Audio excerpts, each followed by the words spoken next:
কেমনে আপনি বলেন, আপনারা বলেন আমার নবীও জানেন না আমার নবীর কি হবে? আমার নবী যদি না জানেন কালামে পাকের উপর হাত দেওয়া হবে, আমার নবীর অবস্থা কি হবে সেটা তো আমার আল্লাহ কোরআনে ঘোষণা করে দিয়েছেন। বলেন নাই? বলেন নাই আমার আল্লাহ? আসা আইয়াবআসাকা রাব্বুকা মাকামাম মাহমুদা নাজিল করেছেন আল্লাহ, নাজিল হয়েছে রাসূলুল্লাহর উপর। যিনি দিয়েছেন উনিও জানেন, যাকে দেওয়া হয়েছে তিনিও জানেন মাকামে মাহমুদ মানে কি জিনিস। আমার আল্লাহ জানিয়ে দিয়েছেন, আপনি বলতেছেন রসুলে পাকও জানেন না। আমরা তো এমন দুর্বল, আমরা যদি লাখো মানুষ রাস্তায় বের হয়েছি, বের হব, কথা হচ্ছে গাছ থেকে একটা পাতাও পড়বে না। আমরা বলেছিলাম ফিলিস্তিনের পক্ষে যখন আমরা একসাথে হয়েছি সেদিন একটা ঝলক দেখেছেন। আমরা বলেছিলাম যে লাখো মানুষ একসাথে হবে, গাছ থেকে একটা পাতাও পড়বে না। পড়েছিল? এটা সুফিয়াই কেরামের দল, এটা বুক চিতে মাইর খাবে, হাতের মধ্যে বাঁশ। পৃথিবী ধর্ম থেকে ধর্মহীনতার দুনিয়াতে প্রবেশ করে ফেলেছে। Godless world. পৃথিবী চাই, বড় শক্তিগুলা চাই আপনার আমার তরুণ প্রজন্মকে গডলেস ওয়ার্ল্ড প্রদান করার জন্য। সেই কারণে অনেক ঐতিহাসিক দার্শনিকরা বলেছেন পূর্বের যুগটা ছিল এইজ অফ ফেইথ, আর এই যুগ হচ্ছে এইজ অফ এইথিজম। পৃথিবী খুব দ্রুত গতিতে শিফট করে ফেলেছে, এটা একটা ড্রাস্টিক চেঞ্জ হয়েছে, আমূল পরিবর্তন হয়েছে। এবং আগামী 10 বছরের মধ্যে পৃথিবী যে কোথায় চলে যাবে সেটা হয়তো আমরা কল্পনাতেও আনতে পারবো না। পৃথিবীতে যেই পরিবর্তন আপনারা দেখছেন সেই পরিবর্তনের সূত্রপাত হয়েছে 2007 থেকে। 2009 থেকে পূর্ণ যাত্রা 2026-এর মধ্যে এসে পৃথিবী পরিপূর্ণ পরিবর্তন হয়ে গেছে। চিন্তায়, চেতনায়, কথায়, বার্তায়, জীবন যাপনের তরিকায়। আমি যদি এক শব্দ দিয়ে আপনাদেরকে বুঝাই আপনারা ক্লিয়ারলি বুঝতে পারবেন। ইতোপূর্বে পৃথিবী ছিল আউটডোর জেনারেশনের পৃথিবী, এখন পৃথিবী ইনডোর জেনারেশনের পৃথিবী। প্রথমটা আউটডোর জেনারেশন, এটা ইনডোর জেনারেশন। আপনি যদি জেনারেশনকে ইনডোর করে বদ্ধ করে ফেলেন তো আল্লাহ রাব্বুল আলামিন এখানে সবুজ দিয়ে পৃথিবীকে সাজিয়েছে, সূর্যের আলো দিয়ে পৃথিবীকে সাজিয়েছে। এই সব কিছু আপনার আমার সন্তানের ফিজিক্যাল গ্রোথ এবং স্পিরিচুয়াল ডেভেলপমেন্ট, এই দুইটার জন্য অসম্ভব গুরুত্বপূর্ণ। আপনার আমার সন্তানের জন্য ফিজিক্যাল গ্রোথ এবং স্পিরিচুয়াল ডেভেলপমেন্ট যদি সমানভাবে করতে না পারেন, কোনো একটা যদি আকপিচ হয়ে যায়, তো আমাদের যেই জীবনযাত্রার ধরন, সেই ধরনের মধ্যে পরিবর্তন যেটা আসবে সেটা আপনি এফোর্ড করতে পারবেন না। আপনি যদি ফিজিক্যাল ডেভেলপমেন্ট, ফিজিক্যাল গ্রোথ যদি স্পিরিচুয়াল ডেভেলপমেন্টের আগে চলে যায় তো পৃথিবী ম্যাটেরিয়াল হয়ে যায়। ম্যাটেরিয়াল হয়ে গেলে পৃথিবী ভাই বন্ধু বুঝে না, আত্মীয় স্বজন বুঝে না, পৃথিবী টাকা বাদে আর কিচ্ছু বুঝবে না। পৃথিবীতে লোভ, লালসা, প্রতিযোগিতা সমাজের মধ্যে এমন ভাবে হবে আপনি কোনটা আটা কোনটা ময়দা বুঝার কোনো সুযোগ থাকবে না। আর যদি কোনো কারণে ফিজিক্যাল গ্রোথ পিছনে রয়ে গেছে, স্পিরিচুয়াল ডেভেলপমেন্ট সামনে চলে গেছে, তাহলে পৃথিবীর যে সমাজ ব্যবস্থা এটা ভেঙে পড়বে, মানুষ পাহাড়ে পর্বতে চলে যাবে। এজন্য আমার নবীর দিক নির্দেশনা ফিজিক্যাল গ্রোথ, স্পিরিচুয়াল ডেভেলপমেন্ট, এই দুইটা একসাথে হতে হয়।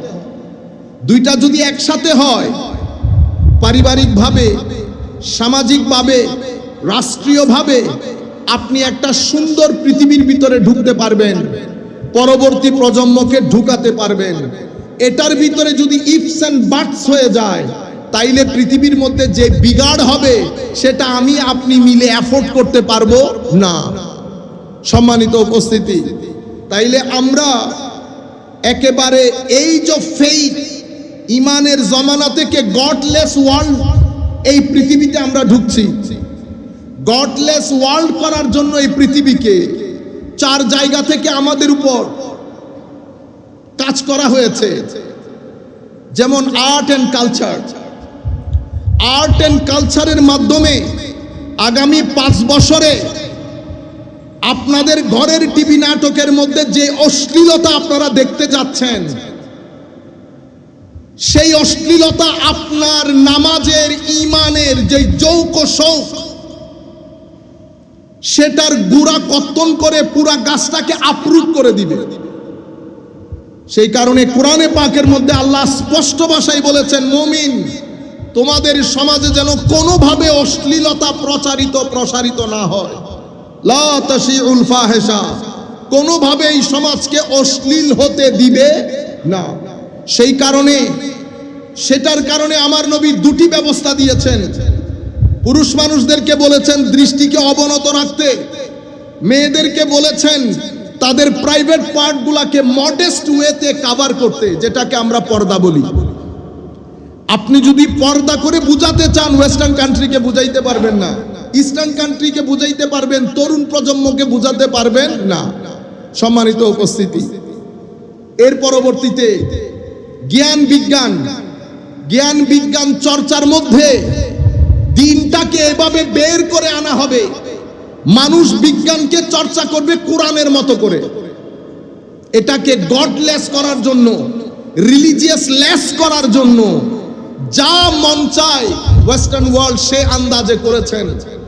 এবং আমরা যারা পৃথিবীর এই ভূখণ্ডে বসবাস করি, আমরা চেয়ারে বসতে চাইলে আমাদেরকে কিছু রিকোয়ারমেন্ট দেওয়া হয়। This is one of the requirements, that until you establish process of secularization in the field of education, you are disqualified to sit on the chair. সেই কারণে 10, 15, 20 years আপনি দেখবেন সামনে আরো খতরনাক হবে। দ্বীনের শিক্ষা ব্যবস্থা থেকে পরিপূর্ণরূপে নাই হয়ে যাবে। আপনারা মনে করছেন মাদ্রাসা শিক্ষা বেঁচে যাবে? নো।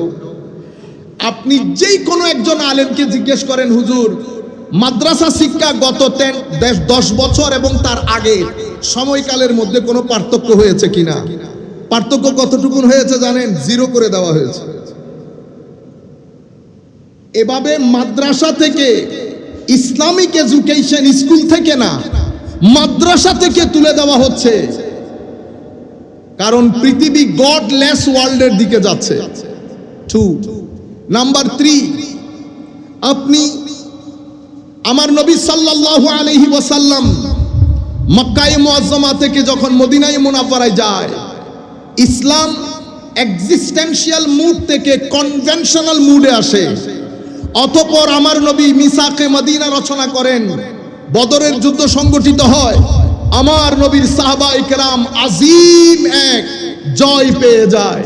সেই জয়ের সাথে সাথে ইসলাম স্ট্রেইট অ্যাওয়ে অপারেশনাল মুডে চলে যান। তখন ইসলাম আমাদের সামগ্রিক জীবনকে ইসলামের আলোয়, ইসলামের শিক্ষায়, শরীয়তের আদলে অপারেট করা শুরু করে। এটা অপারেশনাল মুড ছিল এবং সেটা এত বেশি সাকসেসফুল হয়েছে যে 23 বছরের সময়কালে আমার নবীর এই দাওয়াত ও তাবলীগ এত বেশি বরকতমণ্ডিত ছিল যে আমার নবী চলে যাওয়ার পরে 12.5 থেকে 1300 বছর পর্যন্ত পুরো অর্ধ পৃথিবী আমার নবীর অনুচর সাহাবায়ে কেরাম, তাবেঈন, তাবেউত তাবেঈন, উলামা, মাশায়েখ জামানা পর্যন্ত ইসলাম শাসন করেছে। ফারুক আজমের জামানায় ইসলাম ফ্রান্সে প্রবেশ করে ফেলেছে। ফারুক আজমের জামানায় নয়, আমার নবীর জামানায় ইসলাম সিন্ধু প্রদেশে চলে এসেছে। নবীর জামানায়, আমার নবী এখনো হীন হায়াতের মধ্যে। আমাদের ইতিহাসগুলোকে আবার রিরাইট করা দরকার। আল্লামা ইকবাল বলছেন, সিন্ধের ডেলিগেশনকে খেয়াল করে, मीरे अरब को आई है ठंडी हवा जहां से, मेरा मुल्क वहां है, मेरा मुल्क वहां है। হুজুর, হায় হায়, সিন্ধু প্রদেশের লোক যেই জায়গার, আমিও হুজুর সেই জায়গার লোক। হ্যাঁ, এই আন্দাজে ইসলাম দিক বিদিক ছুটাছুটি করেছে। আপনাদের, আমার সন্তানদের, আমাদের ভাইদের জানা উচিত কি এমন ফোর্স আমার নবীর তাবলীগের মধ্যে ছিল, যেটা দেশ থেকে দেশান্তর মহাদেশ পর্যন্ত ঢুকিয়ে পৃথিবীর বুকে কাঁপন ধরিয়ে দিয়েছে সমস্ত জালেমদের অন্তরে, সভ্যতার আলো জ্বালিয়েছে। ইসলামে মানুষ দলে দলে আমার নবীর দ্বীনের সুশীতল ছায়াতলে আশ্রয় নিয়েছে। ইতপূর্বে কোন নবীর শানে আমার আল্লাহ বলেন নাই, ইজা জাআ নাসরুল্লাহি ওয়াল ফাত ওয়া রাআইতান নাসা ইয়াদখুলুনা ফি দীনিল্লাহি আফওয়াজা।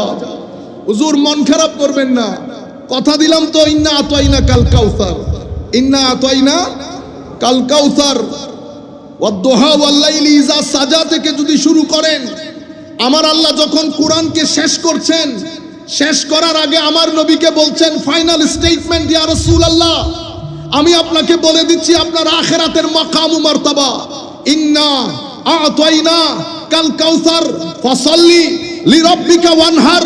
হাবিব, আপনি আমার চিন্তায় চেতনায় মগ্ন থাকেন, কোনো কিছু নিয়ে চিন্তা করতে হবে না, আমি আপনাকে আখিরাতের মধ্যে সেই মাকাম ও মারতাবা দান করব। পৃথিবী দেখবে আপনি মাকামে মাহমুদের মধ্যে বসে আখিরাতকে শাসন করবেন।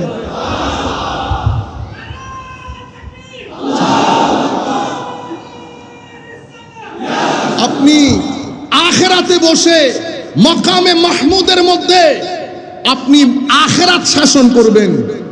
পৃথিবী চুপ হয়ে যাবে, সেই চুপ অবস্থায় আমার নবী দাঁড়িয়ে প্রথমে আল্লাহর কোর্টের মধ্যে বক্তব্য রাখবেন। আমার নবী বলছেন, আনা খাতিবুহুম ইজা আনসাতু। পৃথিবী যখন চুপ হয়ে যাবে আখিরাতের ময়দানে, আমি রাসূলুল্লাহ তখন আল্লাহর দরবারে দাঁড়িয়ে বক্তব্য প্রদান করব। উম্মত, আমি তোমাদেরকে আশার বাণী শোনাবো, আমি যারা হতাশ হয়ে যাবে তাদের অন্তরে আশার আলো জ্বালাবো। মুহাম্মাদুর রাসূলুল্লাহ। কেমনে আপনি বলেন, আপনারা বলেন, আমার নবীও জানেন না আমার নবীর কি হবে। আমার নবী যদি না জানেন, কালামে পাকের উপর হাত দেওয়া হবে। আমার নবীর অবস্থা কি হবে সেটা তো আমার আল্লাহ কোরআনে ঘোষণা করে দিয়েছেন। বলেন নাই, বলেন নাই আমার আল্লাহ, হ্যাঁ, আসা আইয়াবআসাকা রাব্বুকা মাকামান মাহমুদা। নাজিল করেছেন আল্লাহ, নাজিল হয়েছে রাসূলুল্লাহর উপর, যিনি দিয়েছেন উনিও জানেন, যাকে দেওয়া হয়েছে তিনিও জানেন মাকামে মাহমুদ মানে কি জিনিস। আমার আল্লাহ জানিয়ে দিয়েছেন, আপনি বলতেছেন রাসূলে পাকও জানেন না। আমরা তো এমন দুর্বল, আমরা যদি লাখো মানুষ রাস্তায় বের হয়েছি, বের হব, কথা হচ্ছে গাছ থেকে একটা পাতাও পড়বে না। আমরা বলেছিলাম ফিলিস্তিনের পক্ষে যখন আমরা একসাথে হয়েছি, সেদিন একটা ঝলক দেখেছেন। আমরা বলেছিলাম যে লাখো মানুষ একসাথে হবে, গাছ থেকে একটা পাতাও পড়বে না। পড়েছিল? এটা সুফিয়াই কেরামের দল, এটা বুক চিতে মাইর খাবে, হাতের মধ্যে বাঁশ। হে যুবক, আপনারা মনে করেন আমরা শুধু শুধু কথা বলি, শুধু শুধু কথা বলি না। আমাদের সাথে কারো টাকা নিয়ে, পয়সা নিয়ে, ব্যবসা নিয়ে কারোর সাথে কোনো সমস্যা নাই।